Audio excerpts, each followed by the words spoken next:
Moxie's head of product, Adam New Watterson. I wanted to walk you through the new features that we've added to the UTM Builder and the Campaign Builder options here for our campaign operations professionals to be able to do their jobs easier. So we've had the builder available for teams, and so you can put in your website. You can put in which of your mediums or sources you have, and if you connect to Salesforce, you get the option to automatically pull all of your Salesforce campaigns into the campaign naming. You can flip this on to Shiny and additionally be able to access term and content abilities. Also, if you had custom fields that you also want to use as UTM parameters, those would show up here when you had the Shiny on. So you put all those things in, you'd click generate tracking links, and you would get one amazing tracking link or potentially multiple if you selected multiple sources under one medium. You'd be able to go into your historical tab, see all of the things that you had created in the past. There are a couple updates here in the admin section. So first and foremost, you get to select which of your templates that you create inside of the monitoring and testing area can be used for testing your URLs. You also have access to your standard StackMoxie medium source content and term lists here. If you'd like to create a new published values list, you just go over to the left-hand side and click on published values. It'll open up a new set of a new screen. You can go here to say add a published values category. You can give it whatever name you want and add in, so you'd be able to create your own list UTM source or medium. You can additionally, by the way, over here, you can just go in and edit the values in this list. So if you want a different set of values here, you can just make the change. You don't need to create a new one for that. So back here, I can now remove a set of published values lists if I don't want to have them available. So that makes it easier if you just want that to be an open full text field. I'm going to leave those as the content and the term though. You could add in a new published values list like SDR name. I can add the field and then I can link up to a new published values list. I can make that custom field required if I want it to, and I can also delete it if I don't want it anymore. Next up, configuring your UTM source filtering. So a lot of customers were like, hey, for particular mediums, it doesn't make sense to have every source available. So we created the ability for you to filter down particular sources to only a few mediums as required by that, or the opposite. Only every source filtered down to particular mediums. So in this case, let's say I want to go under paid search. I can say, okay, I'm also doing paid search on TikTok, which is not possible, but could be done. So I can go here, I can hit save, and that will constrain all of the filtering of my sources. Now, there's another cool feature that we have built here in the blueprint section that I'm going to talk about just after I show you how to use it. So here on the overall screen, I can say generate from blueprint. And the first thing I do is I select from the available blueprints for me. So in this case, I'm going to say, hey, I want to do a webinar blueprint. My webinar website is StackMoxie. StackMoxie.com 22/10/17 webinar. StackMoxie is the name of the campaign. I could add in any custom fields that I wanted to add in, and then I say generate links, and what the blueprint is doing is creating all of the predefined URL structures with all the proper UTM tracking associated with it that I want to be able to have in order to run my campaign. So now it has spit out for the campaign webinar Stack Moxie URL for Facebook, Instagram, LinkedIn, Twitter, Google Ads, the Azure Marketplace, and as you can see, it's tracked to a particular UTM medium, to a particular term, to a particular piece of content. I have a short URL for each one of those that make it very easy for me to share this on social media. And then finally, I can just click download, and I have a copy of this whole list available for me that I can just paste into the guidance tracker doc that I'm working on elsewhere.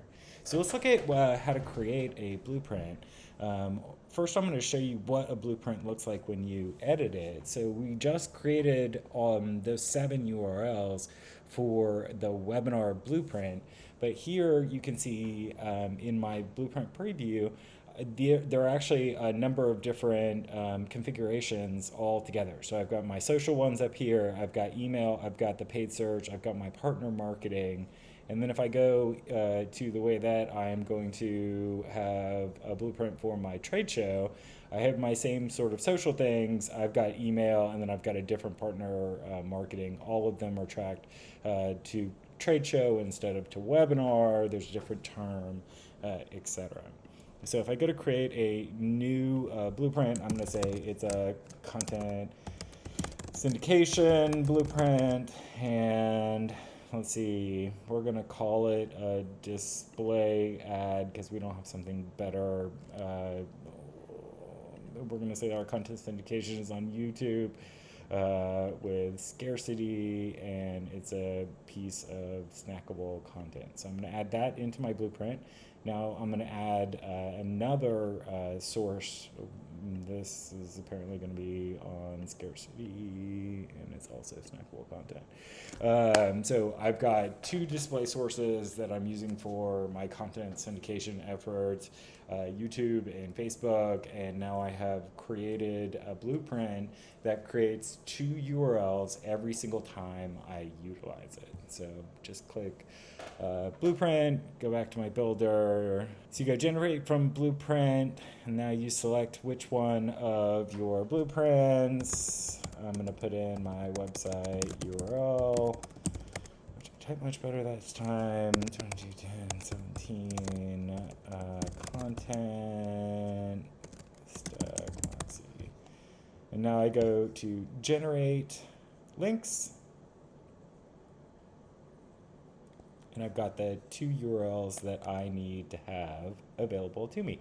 If I wanted to create a blueprint that had fewer things in it, let's just say it had these 2, I would only have the option of adding these to subsequent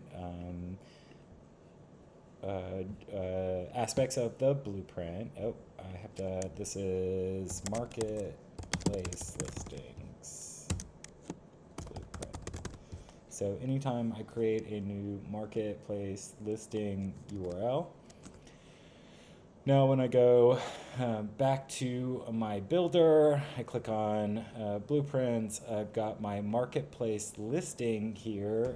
We're just gonna again say it's stackmoxie.com. I've got a campaign name, and now when I go to add in a constant field, I have the ability to customize my content or my term for this particular blueprint that I'm utilizing. So term can be something totally custom. Now when I generate my links, it will have those updated for each one.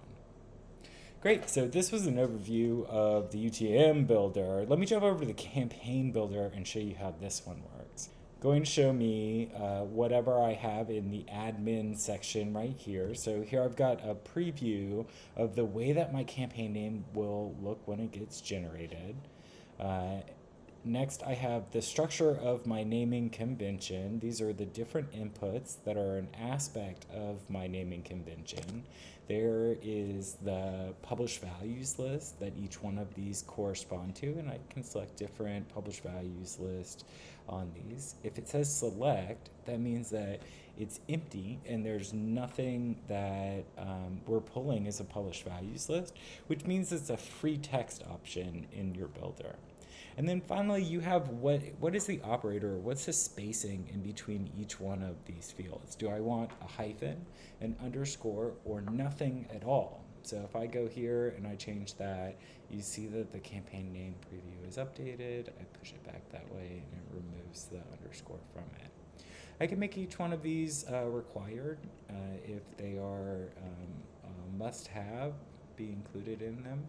I can rearrange these so that they're in a different order, or finally delete them if I don't want them to be a part of my naming convention at all anymore. I could add more fields here based on whatever it is that I want.